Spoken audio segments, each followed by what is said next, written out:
How to set spending alerts in Barclays app.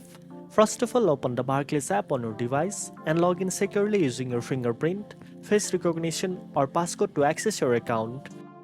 Once you are logged in, tap More at the bottom of your home screen.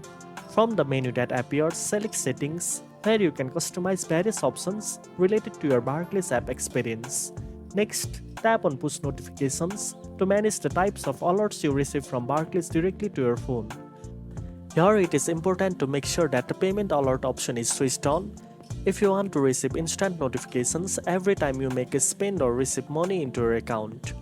By enabling payment alerts, you can stay fully informed about your financial activity, helping you keep track of your transactions and monitor your account more closely for any unexpected payments. Now you know how to set respending alerts in the Barclays app.